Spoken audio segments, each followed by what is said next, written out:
As a young, enthusiastic 20-year-old in 1943, little did Clay Huntington, the lone remaining founding member of the Tacoma Athletic Commission, realize that he would be sitting here tonight celebrating the TAC's 65th anniversary. Yes, the TAC has come a long way, baby, from distributing over $5 million in the community to preserving our sports heritage.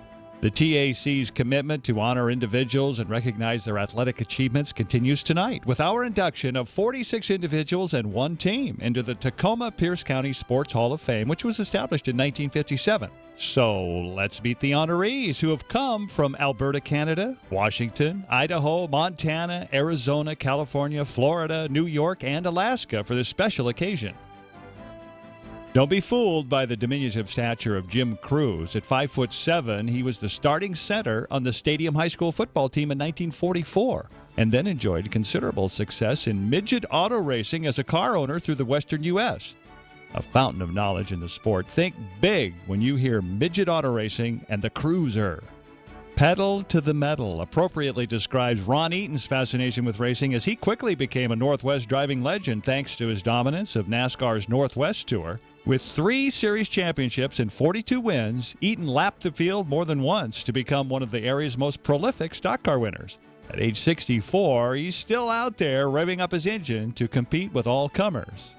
Tacoma was considered the hotbed of soapbox derby racing in the country in the 60s, with 5 Tacomans placing in the top 10 at the Nationals in Akron, Ohio. The first was John West, who finished second in the 1960 Derby. West also tied for the fastest heat of the day and won an award for the best constructed racer in the 168-car field. That's the most hardware ever won in a single World Derby championship. The fans were oohing and eyeing that summer day, and John's dentistry practice still lends itself well to a lot of those ahs.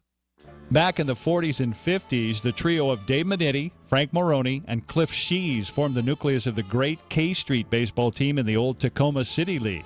An outfielder first baseman, Minetti played briefly for the Tacoma Tigers of the Western International League, while Moroni patrolled center field before enjoying a 28-year career as one of the area's top umpires. Like Minetti, Shees also played for the Tacoma Tigers, but in 1947 he barnstormed throughout California with the famed House of David squad. Cliff, Frank, and Dave, ages 86, 88, and 89, represent the grand old days of our national pastime. 2 other officials to be recognized are Ed Strickerts and Aaron Pointer. Strickerts was a top high school and college basketball and football official for over 25 years. He was on the court during the glory years of the O'Brien twins and Elgin Baylor at Seattle U, and officiated games for Marv Harshman and the Wizard of Westwood, John Wooden. Pointer enjoyed a standout professional baseball career in the Houston and Chicago organizations, playing in the majors, winning a Pacific Coast League championship ring with the Tacoma Cubs in 1969. However, Pointer reached the pinnacle of success as a Pac-10 and NFL official, working as a head linesman at the pro level for 17 years. For you trivia buffs, Aaron is the last professional baseball player to hit over 400 for an entire season, a feat accomplished in 1961 when he hit 402 for Salisbury, Connecticut. You want some more trivia? He can't sing, but his Pointer sister sure can. Bill Hobart made the most of his athletic career, which was cut short when he was tragically killed in Vietnam. The left-handed pitcher dominated the Cross-Sound League forwarding in the 60s and could beat you with his bat as well. A triple threat in football, baseball, and basketball, he was considered by many to be a surefire success at the major league level. In basketball, we salute Puyallupi's Jim Clifton, who was a first-team All-State selection in 1959 before leading Central Washington to an NAIA national tournament. An outstanding football and baseball player as well, this dedicated Viking is the winningest basketball coach in Puyallup history. The same can be said for Steve Anstedt, whose 321 wins over 27 years of coaching topped the charts at Bellarmine Prep. A member of the University of Portland and Bellarmine Halls of Fame, Steve was UOP's most valuable player for 3 seasons. A 3-sport star at Rogers High, Kelly Larson is one of the top players in women's basketball history at Pacific Lutheran University. Her name still dots the record books, and to this date, she is the only PLU female basketball player to be inducted into the Athletic Hall of Fame. Stringing strikes together was easy for our next 2 inductees. One of Tacoma's pioneers in bowling was Frisco Burnett, an 8-time Greater Tacoma Bowling All-Star, owner of 6 300 games, and the first local bowler to reach the finals of the National All-Star competition in 1951. Denny Crick traded in his tennis racket for a bowling ball, and the results were phenomenal. A 6-time Greater Tacoma All-Star, Denny plied his talents on the PBA Pro Tour, and in 1970 cashed in on 11 out of 17 tournaments, thus earning him Rookie of the Year honors. His total winnings for the year? A whopping $6,348. The athleticism of Curtis High School grad Scott Davis came to the forefront as he dazzled crowds with his jumps and spins en route to back-to-back U.S. Senior Men's National Figure Skating titles in 1993 and 94. Scott was also a 3-time World Team member and went on to skate professionally in various shows throughout the country. There are not enough superlatives to describe our 4 football honorees, but if you're looking for a shortcut to a championship season, these 4 would be as good as any to build a team around. The list of honors is a mile long for Brock Heward, Gatorade National Player of the Year in 1995, numerous All-America honors as a Puyallup Viking, 20 school records established before he left the land of the Huskies, and then a pro career with the Seahawks and the Indianapolis Colts before moving on to pursue a broadcasting career. Another Husky, Dwayne Lowell, was a 3-sport star at Lincoln, earned All-City, All-Conference, and All-State football honors his senior year before playing for the University of Washington. He played 60 minutes per game during the two-way era and co-captained the team his senior season. Who was the youngest player to ever participate in a Rose Bowl game? Who was the first player to ever play on both his high school team and college team during the same season? Look no further than center Bill McGovern, who graduated from Stadium in November of 1943 and was playing for the Huskies 6 weeks later in the 1944 Rose Bowl. A center for the UW, McGovern was a consensus UPI All-Coast honoree besides winning 2nd and 3rd team All-America recognition. One of Sumner's top receivers in school history, Dave Svensson, led his team to 3 straight league titles in the 60s and then took his talents to Eastern Washington, where he became a first-team All-America and played for the NAIA National Championship. He set records for most receptions in a season as well as touchdowns scored and was drafted by the LA Rams. His high school jersey, number 90, was only the 2nd to be retired in Sumner High School history. Thousands of local golfers can thank Joanne Teets for creating playing and instructional opportunities in golf to enhance their game. Her dedication and determination led to the creation of the Washington Junior Golf Association, and her efforts have landed her in the Pacific Northwest Golf Association and Furcrest Golf Club Hall of Fame. 2 beneficiaries of Joanne's hard work were Doug Campbell and Brian Mogg. Campbell graduated from Puyallup in 1967 and was the Huskies' #1 player for 2 seasons. He played 3 seasons on the Pro Tour and has been the head pro at the Auburn Golf Course for the past 22 years.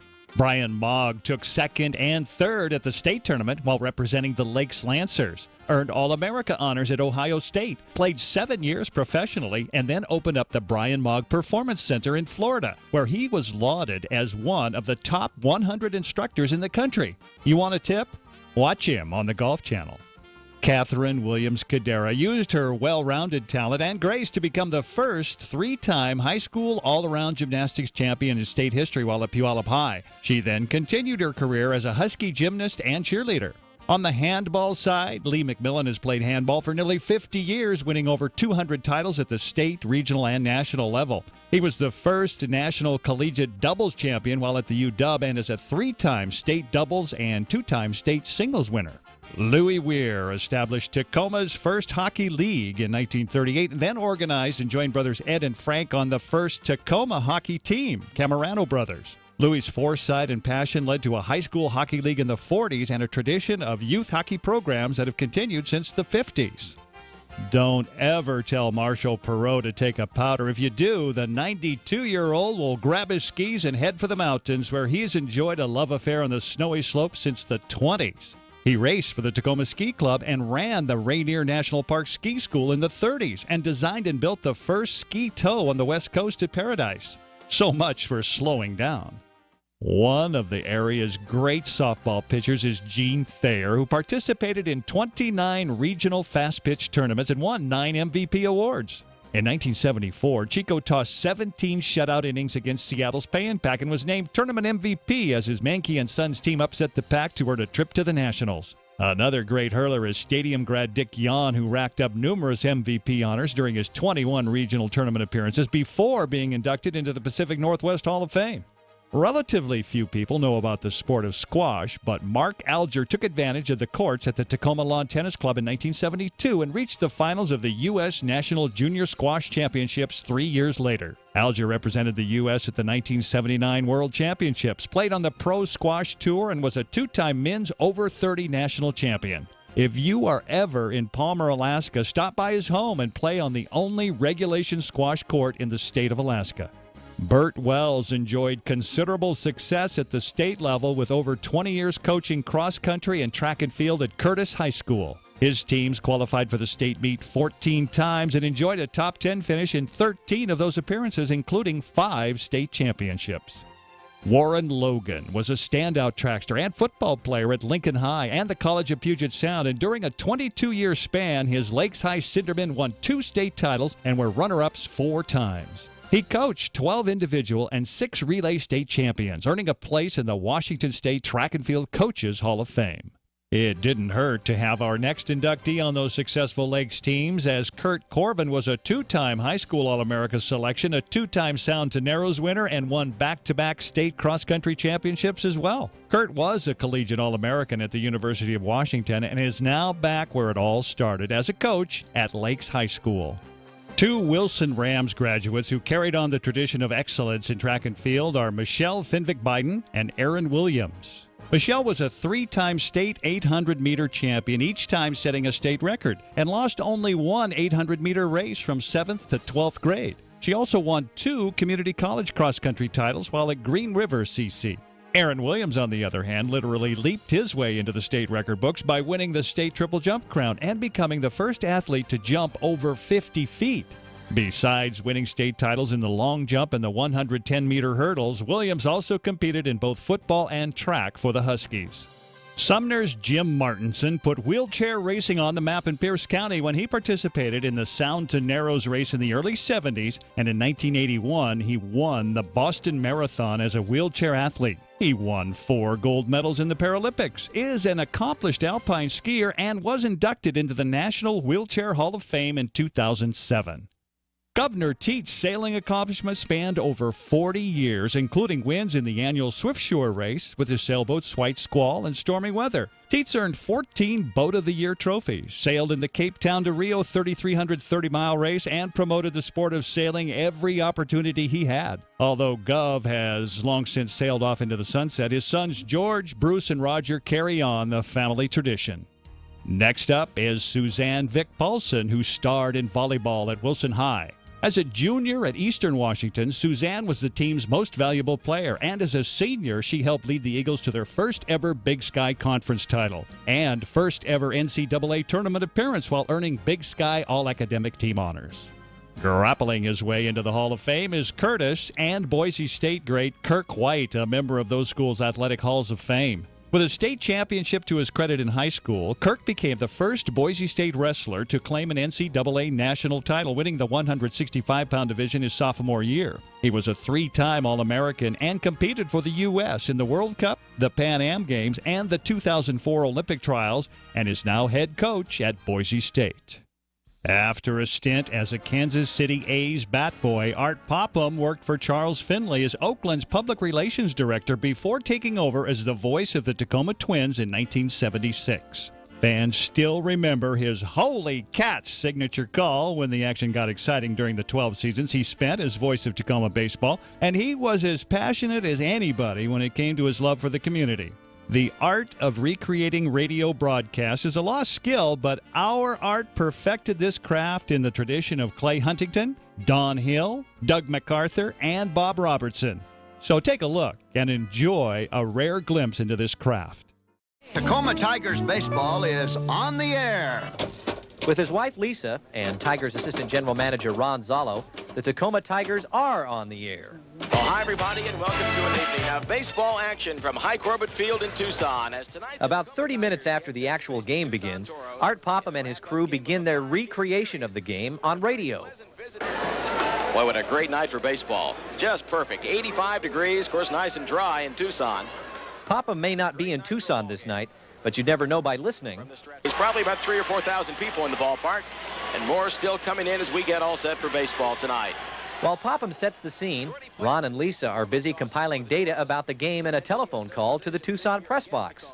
Okay, he walked and was trying to steal. How was he thrown out? 2 to 6. Okay, thank you.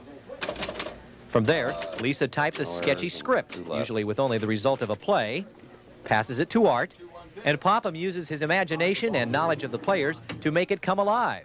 The Tigers nothing and the Toros nothing. Every 20 minutes, Lisa and Ron call Tucson. The cycle continues until the game is over. Miserock. A double.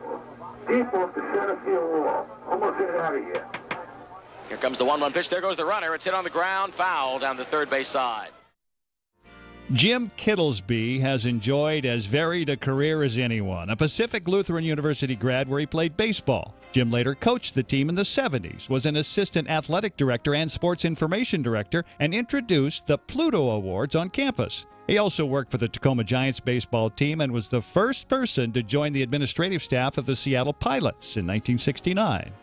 Jerry Hartley is our first ever water polo inductee with 10 straight titles while coaching the Puyallup Vikings team and another one at Rogers High. Jerry was a Lincoln High football and basketball player, but a young swim coach at the school by the name of Dick Hanula encouraged him to switch to water sports, and the rest is history. These next 5 made a big splash in swimming with Susan Lenth Moffett first out of the blocks. Susan won 2 state titles in the 100 breaststroke to go along with the 2 state championships won by the Foss High team in 1983 and 84. She swam at Stanford and captained the team her senior year, earned All-American and Academic All-American honors, and competed in 2 Olympic trials. Dana Powers Hubbard was crowned state champ twice while swimming for the Wilson Rams, and then obliterated University of Nebraska records in the 50 and 100 free, the 100 breaststroke, and the 100 butterfly while earning All-America honors during her 4 years as a Cornhusker. She won 7 Big 8 Conference championships and also qualified for the 1984 and 1988 Olympic trials.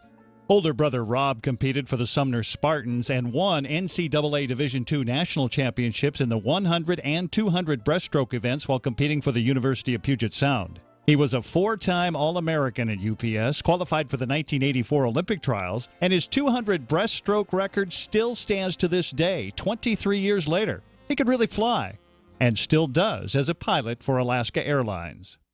Rod Stewart, the swimmer, not the singer, competed for Wilson and the Tacoma Swim Club. His specialty was the butterfly, a race he dominated, holding the nation's fastest high school time in 1972.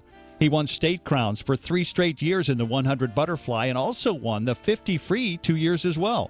Rod swam on USC's 4 national championship teams from 1974 through 77.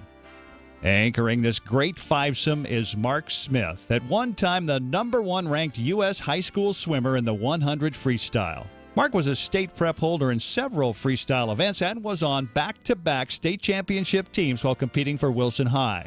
He also teamed up with Dick, Dave, and Dan Hanula when the 4, representing the Tacoma Swim Club, broke the American Club record in the 800-meter freestyle relay in 1974. Mark finished his career as a member of 2 NCAA national championship teams with the USC Trojans. We now turn our attention to the 1970 Wilson High School swim teams. So, swimmers, take your mark, get set. It's no surprise that the Hanula name comes to dominate the conversation when the topic of swimming in Tacoma-Pierce County comes up, but that's what happens when you coach teams an unprecedented 24 consecutive state championships. The 1970 team, however, dominated the state meet, winning 10 of 11 events and broke 8 records along the way. So balanced was this team that they took the first 4 places in the 200-yard free, a feat that has never been duplicated. They were considered one of the top 2 high school teams in the country that year. The Rams had to look for more competition and regularly beat college, club, and high school teams at meets, and in the fall they won every water polo game as well, including victories over WSU, PLU, and UPS. In the opinion of Coach Dick Hanula and assistant coach Jim Betcher, who, interestingly enough, were teammates on the swim team at Aberdeen's Weatherwax High School in 1946, this team was a unique blend of talented swimmers who were driven to work hard and succeed, but who were also blessed with teammates willing to push the state meet scorers to perform at optimum efficiency. And when the time came, this hard work resulted in amazing results for the entire squad. This closes another chapter on the Tacoma Pierce County Sports Hall of Fame. We hope you'll agree that the class of 2008 is a pretty impressive lot. Please join us as we congratulate all of our Hall of Famers on their outstanding careers and sit back as we enjoy rare footage of the greatest swim team in Wilson and Washington State high school history.